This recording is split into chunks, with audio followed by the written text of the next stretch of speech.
The appointment of Keith Kellogg as Donald Trump's special representative for the Ukraine-Russia conflict marked one of the first notable steps of the new administration.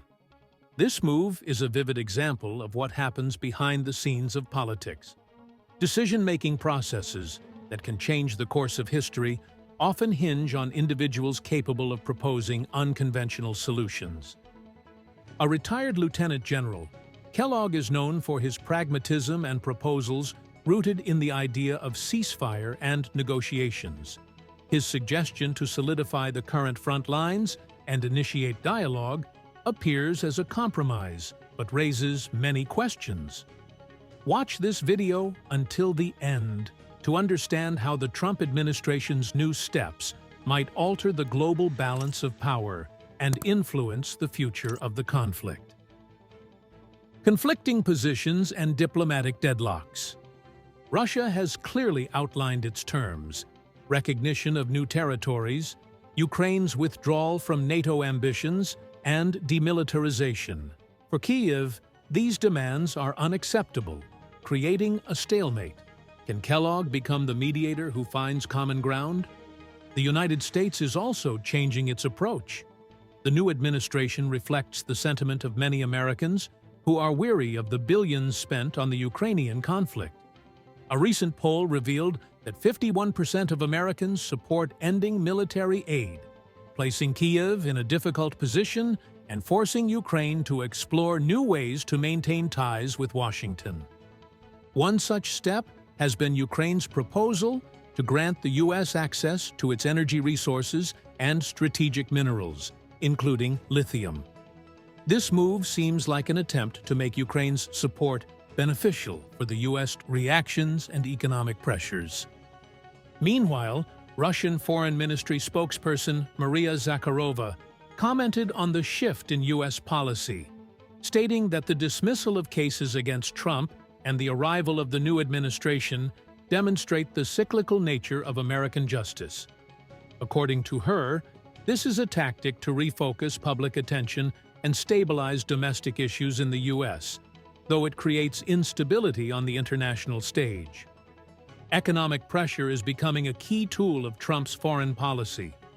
One of the administration's first steps is to impose 25% tariffs on goods from Canada and Mexico, aimed at combating drug trafficking and illegal migration. However, these measures may have far-reaching consequences beyond their stated goals. For Canada, these tariffs pose a serious challenge. The country's economy is closely tied to the U.S., and any tariff changes will inevitably lead to price increases and reduced export volumes. At the same time, these actions could impact upcoming elections, with conservatives already using the situation to strengthen their positions. Conservative leader Pierre Poilievre, often referred to as the Canadian Trump, is actively criticizing Prime Minister Justin Trudeau's Liberal government for its inability to address challenges. Mexico will also come under pressure. Despite the government's commitment to combating drug trafficking, its real capabilities are limited. Experts estimate that Mexican cartels earn billions annually from fentanyl and other illegal substances exported to the U.S. Possible tariffs threaten Mexico's economy, which is already grappling with internal crises. China in the crosshairs. China, for its part, is becoming a central target of economic pressure. Trump's proposed additional 10% tariffs on Chinese products could further strain already tense relations between the world's two largest economies. Beijing denies accusations of aiding drug trafficking, emphasizing its active cooperation with U.S. anti-narcotics agencies. For China, this situation presents not only an economic but also a political challenge, requiring new approaches to engagement with the U.S. diplomatic initiatives and global reactions. Trump's diplomacy is taking on an increasingly active character. A phone call with Austrian Chancellor Karl Nehammer became a key step in efforts to initiate dialogue on the Ukraine conflict. Austria is offering its services as a neutral platform, which aligns with the interests of many stakeholders. It's worth noting that Nehammer, in addition to his proposal, highlighted Trump's preparedness and willingness to delve into the situation. This could mark a new beginning for a negotiation process that had previously reached an impasse. Parallel to this, Trump is considering resuming talks with North Korea. Recall that his meetings with Kim Jong-un in 2018 and 2019 were unprecedented in U.S.-North Korean relations. Despite the lack of final agreements, they demonstrated Trump's ability to engage even with the most isolated regimes.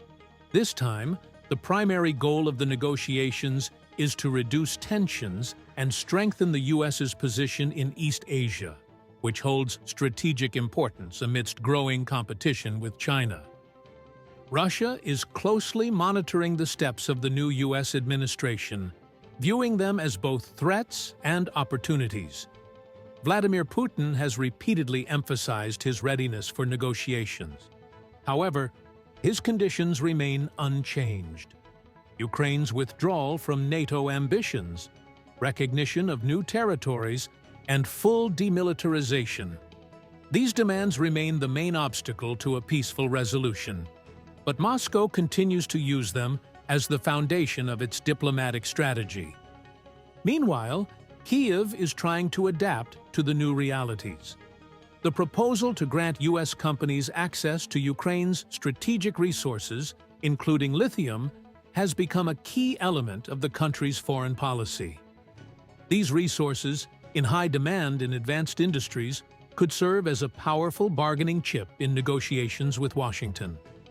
However, the question arises, is the Trump administration willing to continue cooperation on the same terms, given the growing domestic pressure to reduce international commitments? Maria Zakharova, commenting on the changes in the White House, drew attention to the rhetoric of the new administration.